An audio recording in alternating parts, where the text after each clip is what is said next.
In the vast kingdom of Ilaria, where golden palaces shimmered under the sun and commoners toiled in the shadows, slaves were not seen, only used. Among them was Lyra, a servant girl born in chains, with silver eyes like moonlight and a voice as soft as snowfall.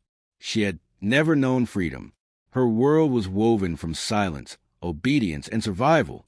On her 17th name day, she was sold to the royal palace to serve the queen's youngest son, Crown Prince Kale, a man whispered about with both awe and fear. He was the kingdom's warrior prince, raised in blood and fire, soon to be king and completely unreachable. Their worlds were never meant to touch. Kale didn't notice her at first. Lyra kept to the shadows, cleaned his chambers, poured his wine, and avoided his gaze. But one night, when he returned wounded from the borderlands, bleeding and furious, it was Lyra who stayed behind as the others fled his wrath. She approached him quietly, unafraid. "You'll scar," she whispered, tending his wound with trembling hands. He looked at her, really looked, not as a servant, but as something else. There was a steadiness in her gaze that no noble woman had ever dared hold. From that night, she haunted his thoughts. Kale found excuses to speak to her. He asked for her personally. He noticed the way she moved like water, listened like the wind. And Lyra, against her own will, began to feel the pull. They would talk at night when the halls were quiet, about war, about stars, about freedom. But their growing closeness didn't go unnoticed. Lady Marina, the high-born noblewoman promised to Kale since childhood, saw it first. The queen warned him next. "A king does not love a slave," she hissed. "You shame your crown." Yet Kale could not stop.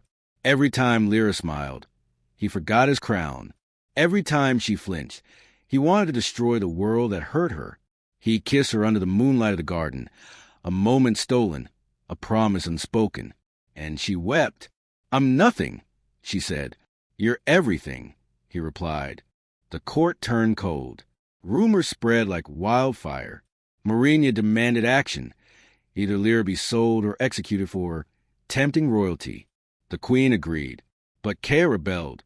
He broke tradition, fought the council, and even stood against his own mother.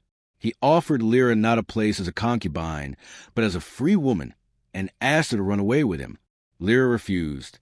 "You are meant to rule, Kale," she said, "and I am meant to disappear." She vanished that night, helped by a few loyal guards, leaving only a letter behind. Kale became king. His rule was fair, but heavy with grief. He never married. Not Marina. Not anyone.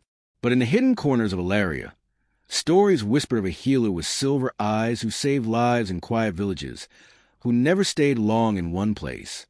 Kale searched for years. Quietly. Desperately. On the eve of his 32nd birthday, disguised as a traveler, Kale visited a small town struck by plague. In a candlelit tent, he found her, older, wiser, beautiful still. She stared at him in silence. "Why are you here?" "I never stopped looking," he said, "and I never stopped loving you." Lyra shook her head. "I am still no one." "No," he said softly. "You are the woman who saved the king from becoming a monster." He knelt, not as a king, but as a man. "Come home with me." They returned not to the throne, but to the gardens where it began. Kale changed the laws. Slavery was abolished. Titles meant less. The people whispered not of scandal, but of a love that changed a kingdom.